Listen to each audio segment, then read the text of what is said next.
பகவத் பாதாளால் எழுதப்பட்ட சுப்பிரமணிய புஜங்கம் ரொம்ப பவர்ஃபுல்லான ஸ்லோகம். உடல் நோய், மனநோய் எல்லாவற்றையும் மாற்றக்கூடியது. இந்த பொக்கிஷத்தின் அர்த்தம் அறிந்து சொல்வது நிச்சயமாக கூடுதல் பலத்தை தரும். இதுவரைக்கும் 23 ஸ்லோகம் பார்த்தோம். இந்த வீடியோவில் 24வதிலிருந்து 28வது ஸ்லோகம் வரைக்கும் பார்ப்போம்.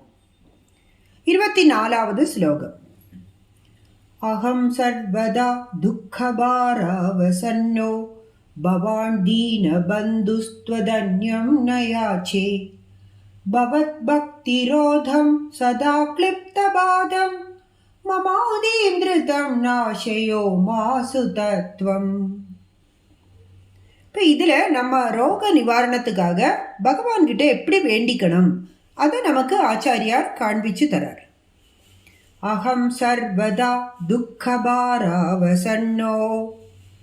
அகம் சர்வதா, நான் எப்போதுமே துக்கபாராவசன்னக, துக்கபாரத்தை சுமப்பதால் அவஸ்தைப்பட்டு இருக்கேன். இப்போ நான் எப்பவுமே துக்க பாரத்தால் கஷ்டப்பட்டு இருக்கேன். பவான் தீன பந்துஹு, நீங்கள் யாரு? நீங்கள் தீனர்களின், அதாவது கஷ்டப்படுபவர்களின் பந்து அல்லவா? துவதன்யம் நயாச்சே, அதனால ஒன்றை தவிர இன்னொருவர்கிட்ட, அந்நியர்கள்கிட்ட நான் யாசிக்க மாட்டேன், ஒன்றுமே கேட்க மாட்டேன். பவத் பக்திரோதம், உன்னுடைய பக்தியை பண்ண விடாம, சதா கிளிப்தபாதம், என்னை எப்பவும் கஷ்டப்படுத்திட்டு இருக்கிற, மமாதி மம ஆதீம், என்னுடைய ஆதிகளை, அதாவது உடலுக்கு வருவது வியாதி, மனதுக்கு வர துக்கங்கள் தான் ஆதி. இப்போ என்னுடைய எல்லா மனக்கவலைகளையும் திருதம், சீக்கிரமாக, நாசய, அதை இல்லாமல் பண்ணிவிடு. உமாசுதத்வம், உமாவின் புத்திரனான முருகா, உமையின் மைந்தனே, அந்த கருணை உள்ளம் கொண்ட உமையின் புத்திரனான நீ அதே போல கருணையோடு என் துக்கவாரத்தை எல்லாம் போக்கு அப்படின்னு இந்த ஸ்லோகத்துல பகவானை வேண்டிக்கிறார் ஆச்சாரியார். நாம எல்லாருமே பலவித துக்க பாரங்களோட தான் வாழ்ந்துட்டு இருக்கோம்.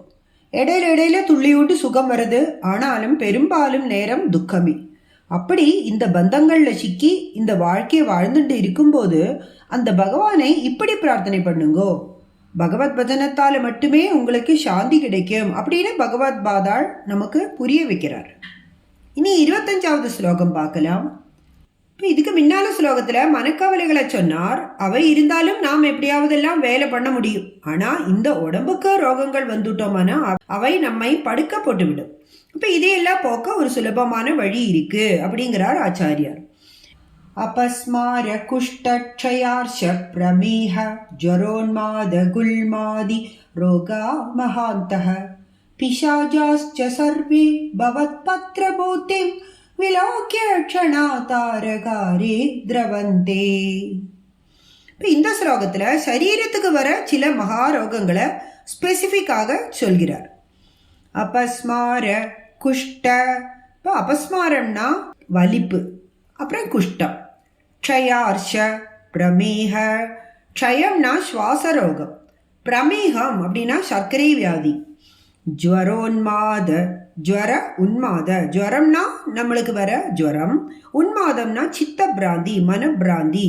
குல்மாதி ரோகாக, இப்போ குல்மம் அப்படின்னா வயிற்று வலி, ரோகா மகாந்தக, இப்படிப்பட்ட பலவித வியாதிகள் நம்மை கஷ்டப்படுத்துறது. திருச்செந்தூர்ல பன்னீர் இலையில வச்சு ஒரு விபூதி கொடுப்பார்கள். அந்த விபூதியை பார்த்தாலே பூத பிரேத பிசாஜுகள் தவிர சர்வ வியாதிகளும் ஒரு க்ஷணத்தில் ஓடி மறைஞ்சு விடுமா. அதைத்தான் 3வது 4வது லைன்ல சொல்றார். பிசாஜாஸ்ச சர்வே, இப்போ பிசாசுகள் சர்வ வியாதிகள் எல்லாமே பவத் பத்ரபூதி, உன்னுடைய அந்த இலை விபூதியை பார்த்த மாத்திரத்திலேயே, விலோக்கிய க்ஷணாது, விலோக்கியனா பார்த்த மாத்திரத்திலேயே, க்ஷணாது அந்த க்ஷணமே, திரவந்தே ஓடி விடுவார்கள். அப்புறம் தாரகாரே என்கிறார், தாரகனுக்கு எதிரியான சுப்பிரமணிய சுவாமியே. அப்போ இந்த பன்னீர் மரம் ரொம்ப விசேஷமானதா, வேதங்கள் தான் விருட்சரூபமா இருக்கா. இதனுடைய கிளைகள் வேதத்தின் சாகைகளா, இதனுடைய இலைகள் வேத மந்திரங்களே ஆகும். அதனால பிரணவஸ்வரூபமான சுவாமியின் விபூதியை இந்த இலையில வச்சு கொடுப்பதால் நாம் அந்த விபூதி இடும்போது நமக்கும் இருக்கும் எல்லா உபாதைகளும் போய்விடும் அப்படிங்கிற நம்பிக்கை. அதனால ஒரு தடவையாவது திருச்செந்தூரில் கிடைக்கும் இந்த பன்னீர் இலை விபூதியை வாங்கி நமது வீட்டில் இருக்கும் விபூதியோடு கலந்து வச்சுண்டா அதை தினமுமே இட்டுக்கலாம். நமது ஆதி வியாதி எல்லாமே போய்விடும். இனி 26வது ஸ்லோகத்துல நம்ம மனசை எப்படி கண்ட்ரோல் பண்றது அதுக்கான வழியை சொல்லுகிறார் ஆச்சாரியர். திருஷி ஸ்கந்த மூர்த்தி ஸ்ருதௌ ஸ்கந்த கீர்த்திஹி முகே மே பவித்ரம் சதா தச்சரித்ரம் கரே தஸ்ய கிருத்யம் வபுஸ்தஸ்ய பிருத்யம் குஹே சல்துலீனா மமா சேஷபாவாஹ. அப்ப எப்பவுமே போக வஸ்துக்களையே ஆசைப்பட்டு இருக்கு நம்ம மனசு. அதை முருகன்லயே நிறுத்த முடியணும். அதுக்கு திருஷி ஸ்கந்த மூர்த்திஹி, என் கண்ணுகள் எப்பவும் கந்தனுடைய உருவத்தையே பார்க்கட்டும். ஸ்ருதௌ ஸ்கந்த கீர்த்திஹி, என்னுடைய காதுகள் எப்போதும் கந்தனின் புகழையே கேட்கட்டும். முகே மே பவித்ரம் சதா தச்சரித்திரம், இப்ப நான் பேசுவது எல்லாமே முருகனுடைய திவ்ய சரித்திரம். அது எப்படிப்பட்டது? பவித்ரம், கேட்கிறவர்களையும் சொல்பவர்களையும் ஒரே போல தூய்மைப்படுத்தும். அதையே நான் பேச வேண்டும். கரே தஸ்ய கிருத்யம், இப்போ என் கையால் முருகனுடைய அர்ச்சனையை பண்ணுவேனாக. வபுஸ்தஸ்ய பிருத்யம், என்னுடைய உடம்பு அவனுக்கு சேவை பண்ணட்டும். குஹே சந்துலீனா மமா சேஷபாவாக, இப்போ மமா சேஷபாவாக, மமா அசேஷபாவாக, என்னுடைய எல்லா காரியங்களும் குஹே சந்துலீனாக, குகனிடத்திலேயே இருக்க வேண்டும். என்னுடைய எல்லா காரியங்களும் குகனிடத்திலேயே லயித்து இருக்க வேண்டும் அப்படின்னு நமக்காக பிரார்த்தனை பண்ணுகிறார் ஆச்சாரியர். இப்படி எல்லாம் இருந்தோமானால் மனது லோக விஷயங்களிலிருந்து திரும்பி பகவான் கிட்ட ஒட்டும். இனி 27வது ஸ்லோகம். முனீனா முதாஹோ நிணாம் பக்தி பாஜாம் அபீஷ்ட பிரதாசந்தி சர்வத்ர தேவாஹ நிணாம் அந்தியஜானாம் அபி ஸ்வார்த்ததானே குஹாதேவ மன்யம் ந ஜானே ந ஜானே. இப்போ இதுல முருகப்பெருமானுக்கு பக்தர்களிடத்தில் எந்த பேதமும் அதாவது வித்தியாசமும் இல்லை. எல்லாருக்கும் அனுகிரகம் பண்ணக்கூடிய தெய்வம். பக்தி கூடினவர்கள் குறைந்தவர்கள் அப்படின்னு ஒரு வித்தியாசமும் முருகனுக்கு கிடையாது. அதனால நமக்கு யோகியதை இல்லைன்னா கூட முருகன்கிட்ட நாம் தைரியமா நெருங்கலாம் என்கிறார். முனீனா முதாஹோ நிணாம் பக்தி பாஜாம் அபீஷ்ட பிரதாசந்தி சர்வத்ர தேவாக. சர்வத்ர தேவாக, எல்லா தெய்வங்களுமே முனீனாம் முனிவர்களுக்கும் பக்தி பாஜாம் நிணாம் தன்னிடத்தில் பக்தி செலுத்தும் மனிதர்களுக்கும் அபீஷ்டப்பிரதாக சந்தி அவர்கள் கேட்கும் வரங்களை எல்லாம் கொடுக்கிறார்கள். அதாவது நிறைய தெய்வங்கள் இருக்கிறார்கள். அவர்கள் எப்படின்னா முனிவர்களுக்கும் பக்தி செலுத்தும் மனிதர்களுக்கும் அவர்கள் கேட்கும் வரங்களை கொடுப்பார்கள். ஆனால் இந்த குகன் எப்படிப்பட்டவர்? நிணாம் அந்தியஜானாம் அபி, அப்போ அந்தியஜனாக இருக்கும் மனிதர்களுக்கும். அப்போ அந்த அந்தியஜன்கிறது என்னங்கிறத அப்புறம் பார்ப்போம். ஸ்வார்த்ததானே, விரும்பியதை கொடுப்பதில். குஹாதேவ மன்யம், குஹாத் அந்யம் தேவம், குகனை தவிர ஒரு தெய்வத்தை நஜானே நஜானே, எனக்கு தெரியாது, நான் பார்த்ததில்லை அப்படிங்கிறார். அதாவது குகன் மட்டும் அந்தியஜனா இருந்தால் கூடி அவர்களுக்கும் விரும்பியதை கொடுப்பார். அப்ப இந்த அந்தியஜன் என்பதற்கு பல அர்த்தங்கள் எடுத்துக்கலாம். தாழ்ந்த ஜாதியில் பிறந்தவன் அப்படின்னு ஒரு அர்த்தம். ஆனா அதை பார்க்க பக்தி குறைவான மனிதர்கள் என்று எடுத்துக்கிறது கொஞ்சம் கூடி சரியா இருக்கும். ஏன்னா நம்ம வைத்த பிழைப்பதற்காகவே வாழும் நம்மை போன்றவர்கள் எல்லாருமே இந்த அந்தியஜர்கள் தான். நம்ம என்ன பண்றோம்? நம்ம வாழ்வை பூரா உண்டு உறங்கி வாழும் நாம் நமது வாழ்வதன் லட்சியமே பகவானை அறிவதற்காகவே என்று நினைத்து பார்ப்பதே இல்லை. எப்போதும் வயிற்று பிழைப்பிற்காகவும் சின்ன சின்ன சுகங்களிலும் ஈடுபட்டும் அப்படியே நமது காலத்தை கழிக்கிறோம். ஆத்ம வித்யை ஒரு காலம் அதற்காக நேரம் ஒதுக்குவதே இல்லை. அதனால் நம்ம எல்லாருமே அந்தியஜர்கள் தான். ஆனால் பகவான் முருகன் நம் பக்கம் இருப்பதனால் நமக்கு கவலையே வேண்டாம். நாம் எல்லாருமே முருகனை தைரியமாக சரணடையலாம்.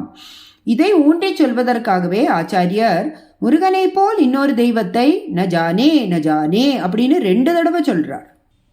இனி 28வது ஸ்லோகம். இது ரொம்ப அழகான ஸ்லோகம். சாதாரணமா நாம் ஆத்ம வித்யையில் முன்னேற வேண்டுமானால் எப்போதும் சத்சங்கத்திலேயே இருக்கணும் அப்படின்னு சொல்வார்கள்.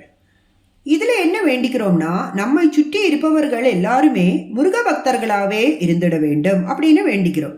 அப்ப நம்ம எப்பவுமே சத்சங்கத்துல இருப்போம் இல்லையா?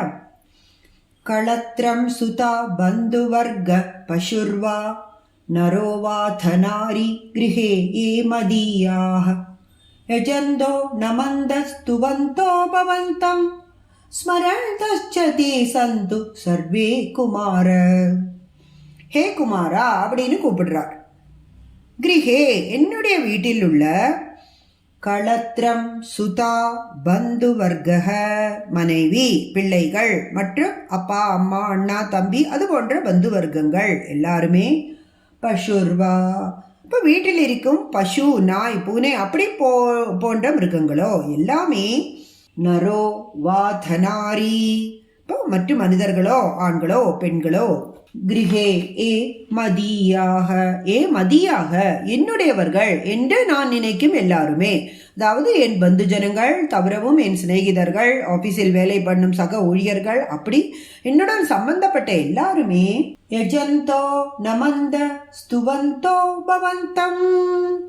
அப்போ பவந்தம் உன்னை, யஜந்தக உன்னை பூஜை பண்ணுபவர்களாகவும், நமந்தக நமஸ்காரம் பண்ணுபவர்களாகவும், ஸ்துவந்தக உன்னை ஸ்துதி பண்ணுபவர்களாகவும், ஸ்மரந்தாஸ்சதே சந்து ஸ்மரந்தக நான் எப்போதும் உன்னையே நினைக்கிறவர்கள் ஆகவும், சந்து இருக்கட்டும், சர்வே எல்லாருமே குமாரான்னு கூப்பிடுறார்.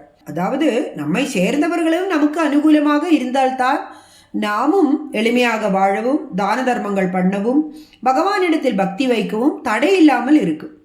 இப்போ நாம நல்ல காரியங்கள் பண்ண நினைத்தாலும் மனைவியோ கணவனோ அனுகூலமாக இல்லை என்றால் நமக்கு அப்படி செய்ய பல தடங்கல்களும் வரும் இல்லையா? அதனால் என்னை சார்ந்தவர்கள் எல்லாரும் உன்னையே நினைக்க அருள் புரிவாய் முருகா அப்படின்னு ஒரு சந்நியாசியாக இருந்தாலும் ஆச்சாரியர் நமக்காக இந்த பிரார்த்தனையை பண்ணுகிறார்.